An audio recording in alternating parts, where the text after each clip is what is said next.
My wife Anna and I had been secretly married for 7 years. She never wanted to make it public that her husband worked in the entertainment industry. Then one day, Anna suddenly said she wanted to bring our child to appear on my show. I was full of anticipation, but in the end, I could only watch helplessly as she held our daughter's hand and became the special guest of a popular young actor. The whole internet was waiting to see me become a joke. The host asked me, "Where are your wife and child?" Under Anna's gaze, I smiled with resignation. "My wife just passed away," I said quietly, "and I don't want the child." When Anna appeared on the show holding Lucy's hand, the live broadcast's viewership skyrocketed. "I can't believe it. Is the business mogul Anna Lynn really appearing on a variety show? I heard it's for someone important. It must be for her rumored mysterious husband. Even the Lynn family's little princess is on screen." I breathed a slight sigh of relief. I thought she had finally come around and was willing to support my work. That morning, before I left the house, she had casually mentioned while applying her lipstick, "Cameron, I'll be on your show tonight." I thought she was coming for me, especially since she was bringing our daughter. So I reached out to greet Lucy, the child I loved with all my heart. But the next second, it felt like a slap in the face. I watched as mother and daughter walked right past me without even glancing in my direction and took their seats as the special guests of the popular actor Jake. My hand froze mid-air. In disbelief, I softly called out, "Lucy." Lucy gave me only a fleeting glance before turning her gaze back to her mother. In that moment, I saw a coldness in her eyes that seemed far too mature for her age, a coldness identical to her mother's. Almost instantly, a flood of malicious comments surged across the screen. Cameron, the eternal third male lead, just shamelessly hinted that he's the husband of Chairman Lynn. I think Cameron is desperate for fame. So satisfying. Finally seeing Cameron's shoe get slapped in the face. Our Jake is the real deal. Who the hell is this Cameron shoe? I frowned and looked toward Anna. Did she even realize that her actions tonight had turned me into a joke across the entire internet? Just as the host was about to direct the conversation to me, a system bug interrupted the live broadcast, causing a few minutes of pause. Anna moved to a corner to take a work call. I followed her and asked, "You promised me you'd come to the show, but then you sit in Jake's guest seat?" After finishing her call, Anna responded with casual indifference. "Cameron, I said I would come to the show, but I never said I'd be your guest. Jake's sister promised to give me a piece of land in exchange for helping boost his appearance. You know I'm a businesswoman, and profit is my priority." "Cameron, you misunderstood." She explained it all so nonchalantly, as if I were the one making a fuss. At that moment, I swallowed down the discomfort in my heart and asked her quietly, "Did you not think about how it would look for my wife and child to be someone else's guests? How was I supposed to handle that? Didn't you see the insults from those online trolls?" Anna's expression remained calm, as if she truly couldn't understand my confusion. "Cameron, if you insist on being in the entertainment industry, you should have a stronger mindset." Why do you care so much about what others say? A deep helplessness welled up inside me. In our 7 years of marriage, there had always been an invisible barrier between us, one I could never break through. I turned to leave, but Anna grabbed my sleeve. "Ron, let's go home together after this." She only ever called me Cameron when we were arguing. It was her version of compromise. But I no longer needed it. I shook off her hand and walked straight back to the live broadcast. When the broadcast resumed, the host, with a hint of curiosity, asked, "Cameron, where are your wife and child? Did they come?" Anna looked up quietly, watching me. Under her gaze, I smiled with resignation. "Sorry," I said softly. "They couldn't make it.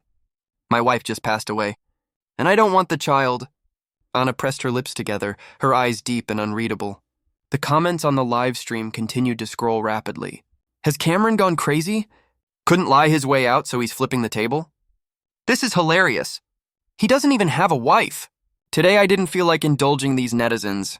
Earlier I had asked my trusted housekeeper to take a picture from my room, and now that picture was uploaded to the big screen. For a few seconds, the comments froze. Then they exploded. Am I seeing this right? Is that Cameron and Chairman Lynn's marriage certificate? Is Chairman Lynn okay? Not sitting in her own husband's guest seat, but in someone else's? What's wrong with Jake inviting someone else's wife and child as his guests? Cameron, bro, I was too loud earlier. I admit my mistake. I'm down on my knees. Everyone else at the scene wore dark expressions. Everyone except me. I actually felt more at ease. I'm planning to get a divorce, I continued calmly, so in my mind, my wife is dead. As for the child, I'm not going to fight for custody. I wouldn't win anyway, so I'll just act like I don't have a child. I wasn't planning to keep recording this show. Since I was getting a divorce, I would still get a share of the money, enough to cover the penalty for breaching the contract. After living a restrained life for more than 20 years, at that moment, I just wanted to follow my heart and be reckless for once. As soon as I reached the parking lot, my phone started ringing. It was my mother. Before I could even say a word, she was already shouting, "Have you completely lost your mind? Announcing on a live broadcast that you want a divorce? Do you realize what you've done? If you get divorced, what happens to your father's business? Our entire family has relied on the Lin family's support for years. Don't you understand that?" She didn't stop to breathe before ordering, "Apologize! Apologize to Anna right now and beg for her forgiveness." I interrupted quietly, "But Mom, Anna was the one who embarrassed me today. Why do you care who she supports or which young actor she promotes?" She snapped back, "As long as you're Anna's husband, that's all that matters. Your father's shopping mall project still has a funding gap, and your brother's esports company just started. They both need Anna's backing." That was the last straw. I hung up on her and switched off my phone. A deep, tired weariness settled over me. To them, my marriage had never been love.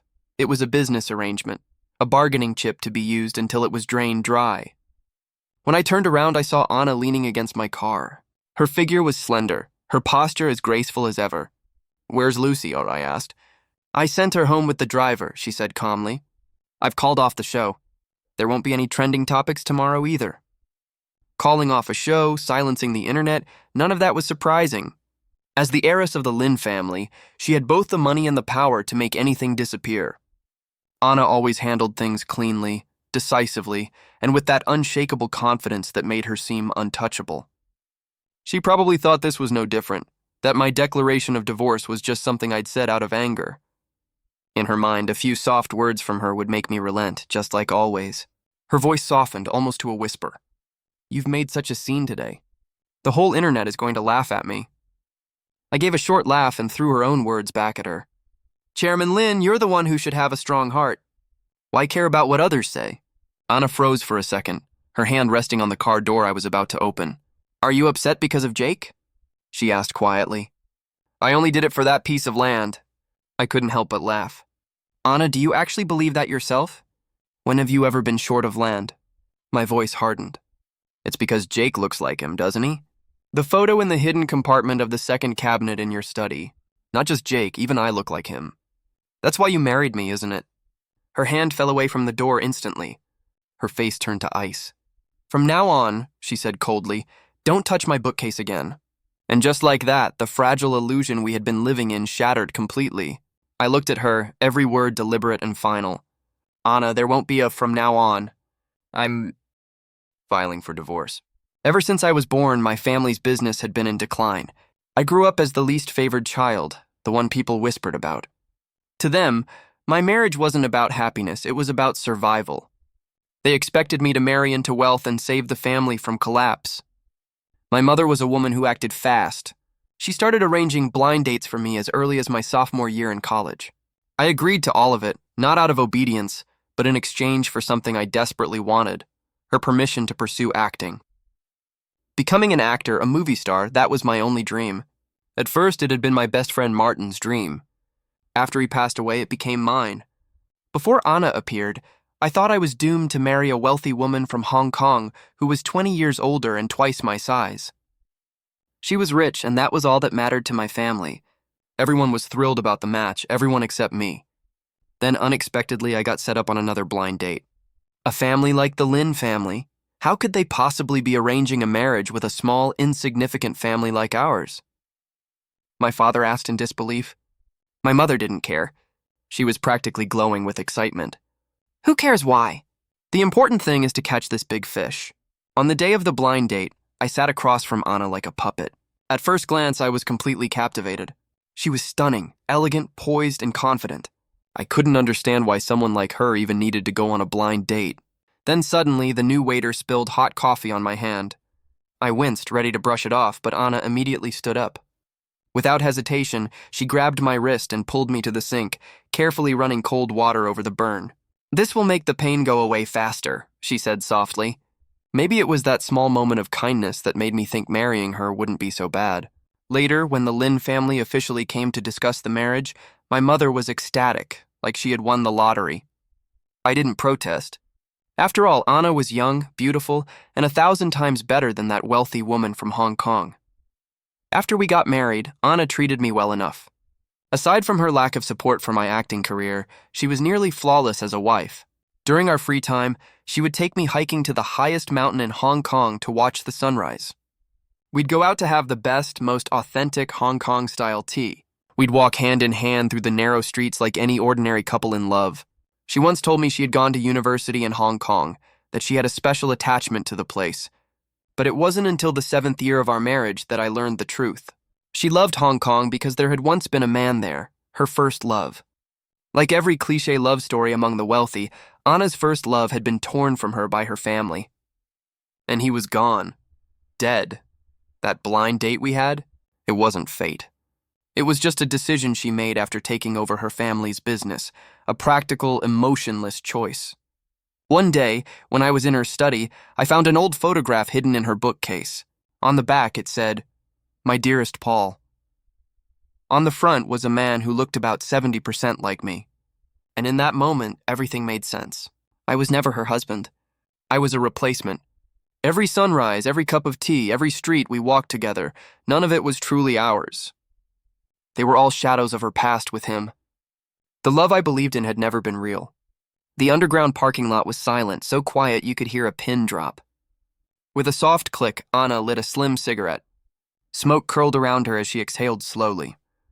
"Divorce?" she asked, her tone cool but uncertain. "Aren't you considering Lucy?" I gave a small, bitter laugh. "Have you forgotten? Your mother said I wasn't fit to raise a child, that she shouldn't even take my last name. She's 6 years old now, and I've spent less than 6 months with her." Over the years, Anna's mother had taken full control of Lucy's upbringing, shaping her just as she had shaped Anna. "Wasn't it you? Who didn't want her in the first place?" Anna looked down at me with that familiar air of superiority, such a simple sentence, yet it pierced straight through me like a needle. I'd said it countless times before, I never rejected Lucy. Back then I was struggling with depression. I stayed away because I was terrified that in one of my dark moments I might hurt her. But Anna had always ignored that explanation. For a long time, I thought she was just cold by nature. A woman running a massive business empire, perhaps it was understandable if she overlooked the small details of life. But later, I realized it wasn't indifference. It was because she didn't love me. Without love, nothing really mattered to her. All these years, I had remembered every single one of their birthdays. But no one, not Anna, not her family, ever remembered mine. Except Martin. But there's no Martin in this world anymore. Anna sighed softly. "Why don't you cool off for a month? After that, when your anger has subsided..." I cut her off. "There's no need. I've thought this through." Even now, she still believed I was acting out of emotion. The day I packed up and left the Lin family home, I went to pick up Lucy from school. When she saw me, she hesitated for a long moment before finally getting into the car. Once she was inside, she frowned slightly. "Dad, don't pick me up from school again. It doesn't look good in front of my classmates." "Why?" I asked. "I can't explain to them that you're an unimportant actor." My hands tightened instinctively around the steering wheel. "Who said your dad is an unimportant actor?" In the rearview mirror, she looked down, avoiding my eyes. "Grandma and Nana both said it," she murmured. "Mom doesn't like your job either." We drove in silence for the rest of the way. When we arrived at the garage, I turned to her and asked quietly, "What about you, Lucy? What do you think?" Her response was mature, almost adult-like, and painfully cold. "Dad, you should change jobs." "You're selfish. You never think about how we feel." I closed my eyes for a moment, steadying myself. "Lucy," I said softly, "have any of you ever thought about how I feel?"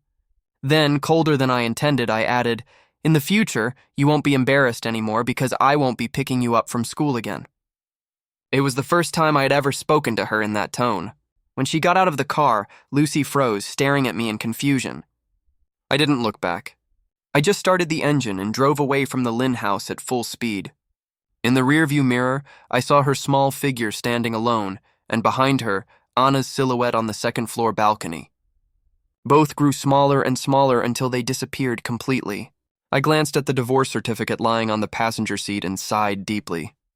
From now on, my world was wide open, filled with endless possibilities. Anna had never imagined that Cameron would be the one to initiate the divorce, and to do it so dramatically during a live broadcast saying, "My wife is dead." It almost made her laugh out of sheer anger. In her mind, Cameron had always been mild-mannered, lacking a strong will. Apart from his stubborn obsession with acting, which she disapproved of, he had always seemed like the ideal husband, quiet, obedient, dependable. The main reason she had agreed to marry him, aside from his vaguely familiar face, was because he appeared so gentle and unlikely to stir up trouble. She knew very well that her mother ruled their household with an iron hand. Anna didn't want petty domestic disputes interfering with her grand plans for the family's business empire. After they married, she realized her judgment had been correct. Cameron was endlessly patient and never argued with her mother. He only accepted local film projects, and no matter how late he worked, he always came home. Every morning when she woke up, the faint scent of citrus lingered in the air. It was the scent of his body wash. She would turn over, bury her face in his neck, and ask softly, "Do you really like oranges that much?" He would smile and nod. "Yes, I do. Martin loved them too." She didn't know who Martin was, though he mentioned the name often. She never paid much attention. Maybe she was daydreaming, or maybe she was thinking about profits, expansion, and the company's next move. Whatever he said never really seemed important. At some point, she realized he spoke less and less, until one day he stopped talking about Martin altogether. Their conversations grew fewer. The silence between them stretched longer. 3 days after the divorce, the always composed Anna found herself suddenly irritated by the bottle of citrus-scented body wash still sitting in the bathroom. "Why are his things still here?" she demanded. The servant, bowing her head, hurried to remove everything: the body wash, the lavender sheets, the small trinkets he had left behind. But that night, Anna, who had always slept soundly, found herself tossing and turning under the newly changed blue sheets. The unfamiliar scent in the room made her restless. The next morning, faint dark circles shadowed her eyes. She hesitated for a moment, then called out, "Bring back Mr. Shu's things." The servant looked startled. "Chairman Lin, everything has already been thrown out." "We can't get them back." Anna felt as if she had swallowed something bitter, her throat tightening. She couldn't bring herself to speak. Perhaps it's true. People often feel most alive when something good finally happens. And divorce? Well, maybe that counted as something good. I received an invitation to audition for a major, well-produced drama series. The assistant director explained that if I landed the role, filming would take place across 3 different locations, some deep in the mountains, under harsh conditions. "But if it turns out well," he added, "there's a real chance you could win awards." The moment I heard awards, I didn't care about anything else. "No problem," I said immediately. "I'm in." Nothing could stop me now, not anymore. For over 20 years, I'd been the obedient son of the Shu family, using my marriage to secure business deals and wealth for them. I owed them nothing. For 7 years, I'd been Anna's husband, playing my role with sincerity, only to discover I was nothing but a substitute. An unequal marriage is nothing but a chain. Fortunately, I was finally free. The role required 4 months of intensive, closed-door training and auditions, and I was ready for every single second of it. Along with me, there were 107 other competitors entering the training camp. It was both an opportunity and a challenge. Before dawn, I would wake up and start my morning exercises. Then came the relentless routine: horseback riding drills, kung fu practice, etiquette lessons. Horseback riding in particular was our main focus. I went from being afraid to even mount a horse to galloping one-handed, drawing a bow, and firing arrows mid-ride. I fractured more bones than I could count during that time. Some people who didn't know my situation would tease me. "I heard you're Anna's husband. Why does a rich woman's husband need to work so hard?" I never shied away from it. "I'm divorced. I'm no one's husband. I have a name, Cameron." Others would sneer behind my back, whispering, "That pampered playboy living off a wealthy family. I bet he won't even make it past the first round." In the past, I might have ignored them and endured it, but not anymore. Now, if something bothered me, I dealt with it immediately. Personal dignity could wait. I walked right up to them. "What are you betting on, your leaky mouth?" Before they could answer, I turned, mounted my horse, and rode off at full speed. In that moment, it felt as though I had trampled every doubt beneath my feet. There wasn't much time left before the final round of testing. I treated each day as if it had 48 hours. Doing what I loved every second was exhausting but deeply fulfilling. On the day of the test, the sun blazed high in the sky. I galloped forward, eyes locked on the target, and released an arrow straight into the bullseye. Once could be luck. But when I hit the bullseye 3 times in a row, I knew my hard work had paid off. My overall score was the highest. The blood-red marks in my palms were proof of my success. Is that Cameron? Wow, he's amazing. He totally fits the image of the general in the script. Cameron, you nailed it. That performance was perfect. At that moment, pride surged in my chest. Pride that I was being recognized by my own name. But when I turned around, I saw 2 familiar figures standing at the edge of the training grounds. Anna and Lucy, the mother and daughter I hadn't seen in 4 months. Under the scorching sun, Lucy's eyes sparkled. Dad, you looked kind of cool riding the horse and shooting arrows just now. It was the first time in all these years that she had ever complimented me. I had tried so hard to be part of her life, but I could never quite get in. I remember once, when her kindergarten assigned a wood carving project. I'm not good with crafts, but I stayed up all night making a wooden tiger sculpture for her. When she was 4, she took one look at it, pouted, and said, "It's not as good as the one Grandma's craft teacher made for me. Dad, it seems like you can't do anything right." That tiger ended up in the trash. Anna's mother had stood on the staircase, not stopping her, a distant smile on her face. Don't blame Lucy. If she took what you made to school, she'd be laughed at. How could something a father made with love for his child be laughed at? Even if it wasn't perfect, it was made with love. But maybe the Lynn family was never a place that understood love. Anna's beloved Paul hadn't been able to win over the Lynn family either, had he? If Anna's mother hadn't feared that her daughter might remain single forever after Paul's death, she probably never would have agreed to let Anna marry someone like me. My thoughts returned to the present, and I gave Lucy a small smile. I know I'm cool, so what? Despite inheriting the Lynn family's coldness, Lucy was still a 6-year-old child. She couldn't completely hide her feelings. Grandma was wrong, she said shyly. It turns out your job isn't just about looking good and posing flirtatiously. Anna's eyes darkened. Lucy, I laughed. If your grandma says things like that, she's either mean or just senile.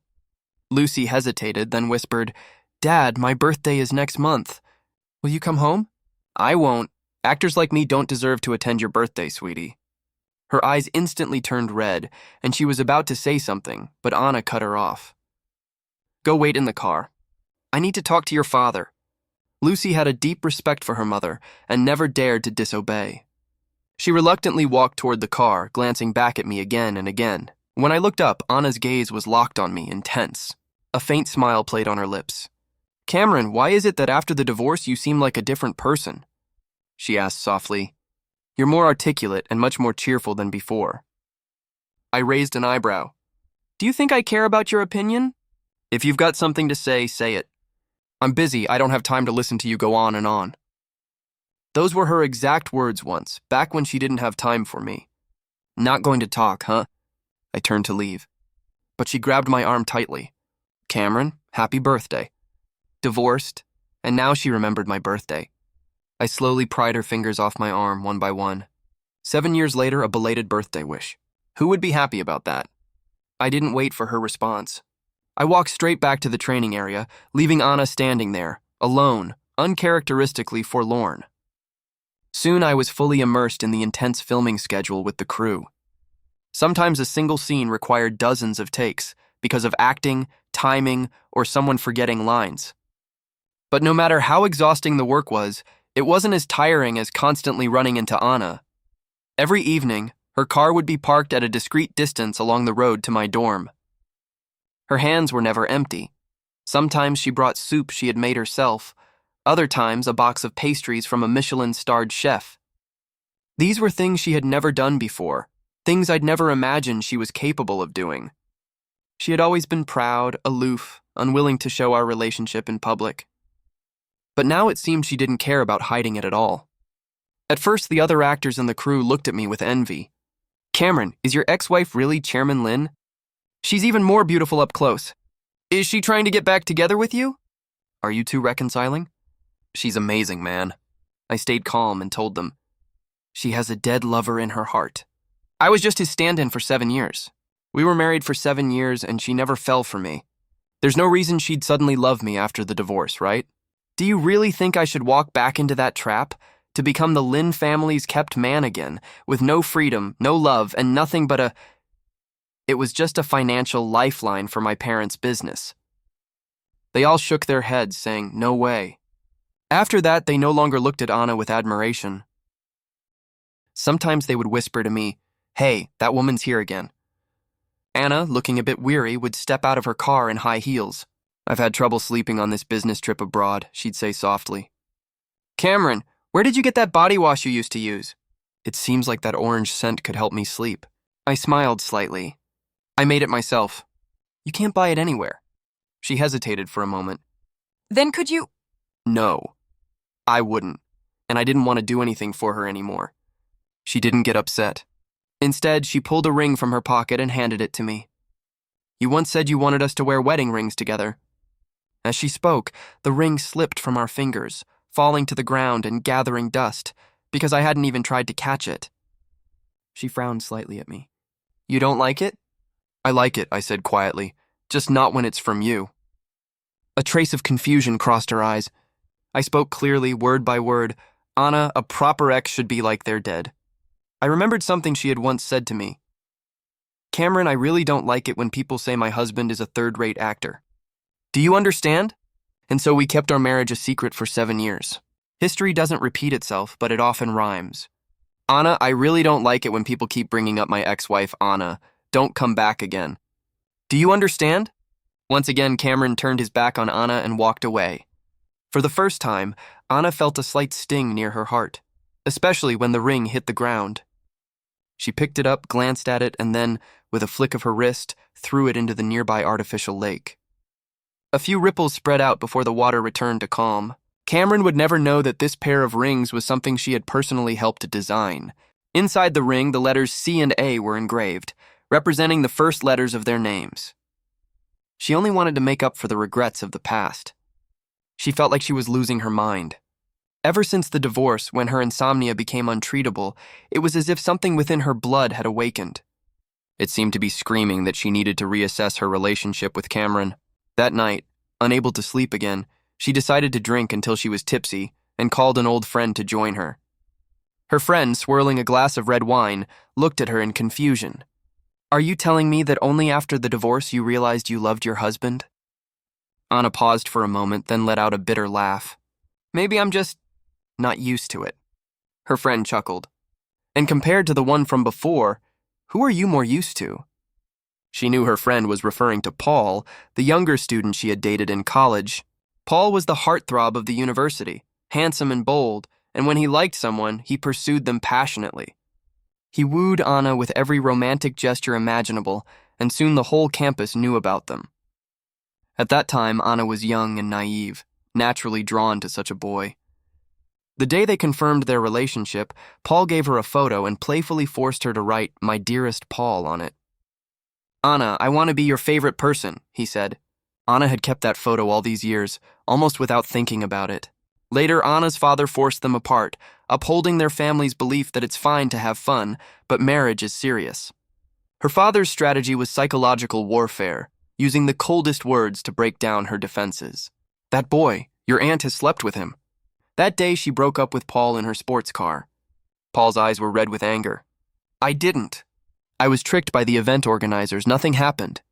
I ran away. You have to believe me, Anna scoffed. Do you really think my father would lie to me? In a fit of rage, Paul tried to jump out of the car. In the struggle, a truck came speeding toward them. Everything plunged into darkness, ending in tragedy. Anna's father had indeed lied.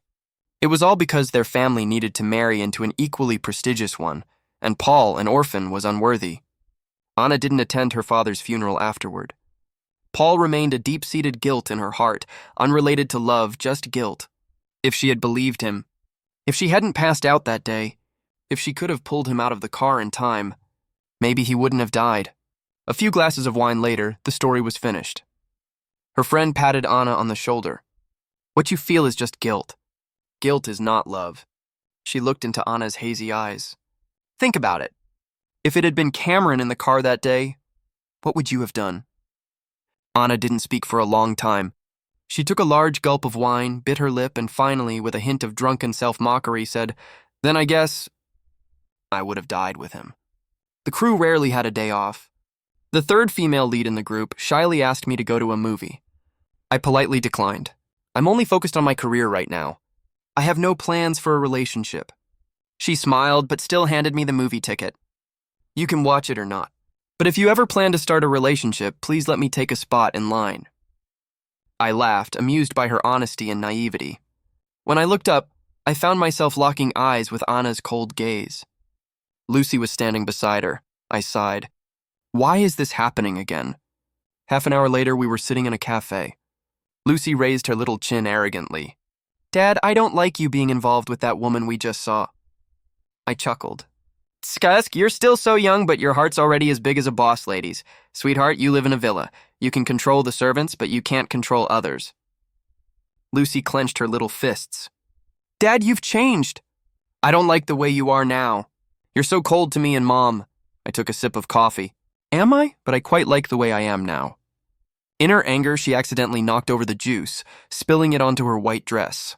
Anna frowned slightly. Go take care of it in the restroom. Once Lucy was gone, I dropped my thin pretense and frowned at Anna. Didn't I tell you not to come looking for me? She ignored my question. Is that person pursuing you? I laughed in frustration. Anna, we're already divorced. Who I'm with and what I do is my business. Cameron, can we go back to the way things were? She said quietly. Lucy wants you to come home. She's only 7. She can't be without her father. Your heart should soften for her sake. I can change the things you didn't like about me before. I could sense that this was Anna's most sincere attempt to win me back. For someone like Anna, who had been a goddess her whole life, she'd probably never begged anyone before. Anna, we're done. There's no going back, I said firmly. That little bit of unresolved feeling you have really has nothing to do with me. Anna felt like she was losing her mind more and more. After being turned away so many times, she still didn't want to give up. Cameron was gentle and kind, and she thought that with enough persistence, he would eventually relent. In the past, her guilt over Paul had prevented her from opening her heart to love another man. But 10 years had passed, and it was time for her to move on. The day she burned Paul's photo, Jake unexpectedly showed up. Chairman Lin, for the sake of my cousin, could you help me one last time? Jake was Paul's cousin. The last incident during the live stream had also been done in Paul's name. Anna stared at Jake for a long time. What is it? Chairman Lin, the movie I'm starring in is set to release next month. But if another film releases at the same time, it'll steal my spotlight. Can you help delay its release? Could you push the release of The General back a few months? Jake knew very well that Anna had the power to make this happen. That was the power of capital. But Anna didn't know she would deeply regret this decision later. She called her assistant and instructed them to handle this shady task. The assistant hesitated. Chairman Lin, the lead actor in The General, is Cameron. Are you sure you want to do this? Anna was stunned for a moment. It was just a few months' delay, not a cancellation. At worst, she could compensate by paying the theater chains to give more screen time to his movie later. Go ahead, she said calmly. Do as Jake asked. After the movie wrapped up, a rough cut was edited. The entire crew gathered to watch it, and everyone was thrilled. The director even slapped his thigh, exclaiming, "This is a hit. Everyone's performance is top-notch. It's bound to explode when it premieres." Especially Mr. Lee, a 93-year-old veteran artist who played my grandfather, was the most excited. He had spent his entire life acting in TV dramas, and this was his first movie. It would also be his last. If I could see it premiere before I die, I could rest in peace, he said. I smiled and reassured him.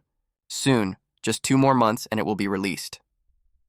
But life is unpredictable. The movie was suddenly ordered to undergo revisions, and the release date was indefinitely postponed. Our joy was abruptly overshadowed by dark clouds. Given Mr. Lee's age, sudden illness was not uncommon. He lay in his hospital bed, tears welling up in his eyes. If only I could see the movie premiere before I die. At that moment, the comforting words I wanted to say got stuck in my throat. I couldn't bring myself to say them. The day he passed away, the movie still hadn't been released. I sat on a bench outside the funeral home for a long time. Staring at the dark clouds, I suddenly thought of Martin. When my best friend Martin was nearing the end of his illness, all his hair had fallen out. His family and I were still trying to hide the severity of his condition from him. He raised his thin, bony arm and joked, "Movie stars are supposed to be handsome. I look this ugly. Does that mean I can't be one?" I wanted to smoke but held back. "You'll get better. One day you'll win an award and become a movie star, and I'll be in the audience applauding for you." But Martin insisted on having a cigarette. "When I'm gone," he said softly, "please don't go wandering on the rooftop anymore, okay? As long as you're alive, there's always hope. You can't give up on the world just because of your dysfunctional family. Cameron, if you jump, you'll truly have nothing left." He knew everything, understood everything. "Cameron, I'm dying soon. If you like acting too, could you help me fulfill this dream? Cameron, a man's word is his bond. Don't go back on it, okay?" Martin, that clever little guy, was just afraid I would try to commit suicide again because of my upbringing. He must have thought that once he was gone, there would be no one left to pull me back from the rooftop. He wanted me to live, so I lived. From that moment on, his dream became my dream. But wasn't his regret the same as Mr. Lee's regret? As a child, I was powerless to do anything about Martin's death. Now I was powerless again to fulfill Mr. Lee's last wish, and a deep sense of helplessness overwhelmed me. Just then, the director told me the truth. This movie, it was suppressed by Anna's people. Anger flared in my eyes. If she hadn't interfered, Mr. Lee's wish could have come true, and I'm certain I could have won an award. I was confident I could have fulfilled Martin's dream this time. This was the first time I sought out Anna since our divorce. The surprise and slight delight in her eyes were obvious. The first thing I did was slap her hard across the face. Anna covered her cheek, glaring at me. "Cameron, are you crazy? You can't just act recklessly because you know I like you." I laughed bitterly through my rage. "Anna, is this how you show your love? Suppressing the movie I worked so hard to film, just for Jake? Destroying someone else's dream for your selfish desires? Cameron, he's Paul's cousin. I just wanted to ease my guilt." How laughable! I had pieced together the story between her and Paul from various people before our divorce. Though I never met him, I couldn't help but sigh at the loss of a young life due to love.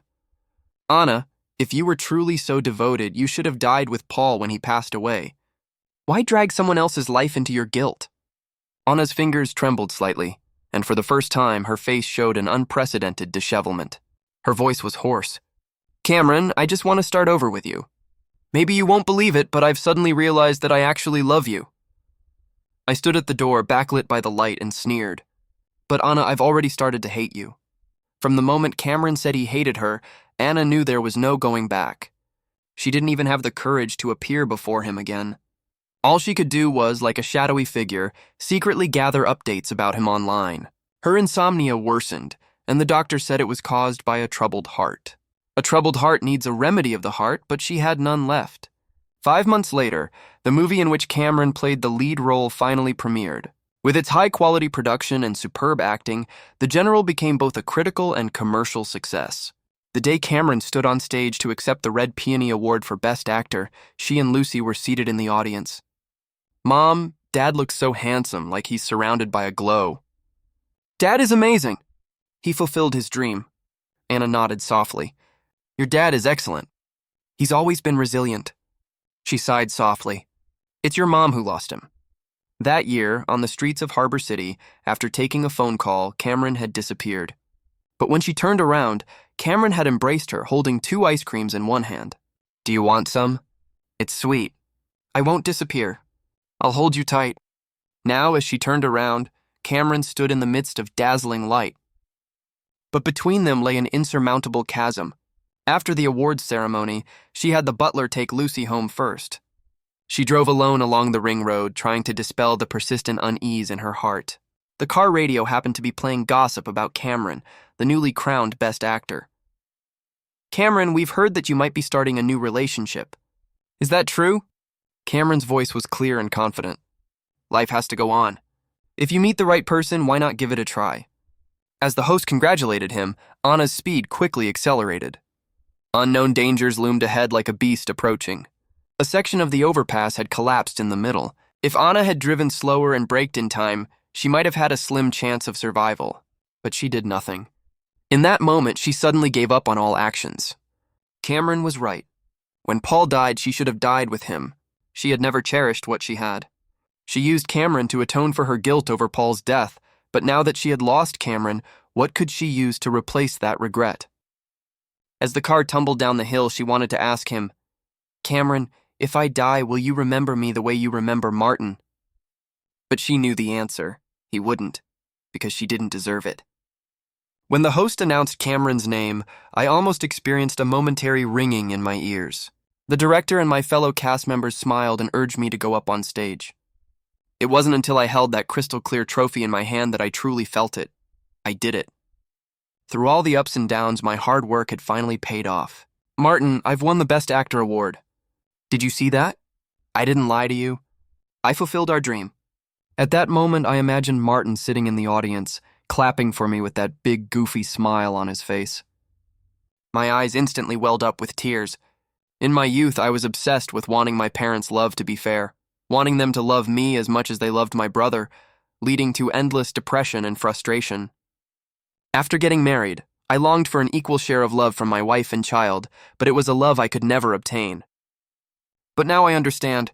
Self-love allows you to move forward without fear, because the deepest source of confidence comes from a fulfilled heart.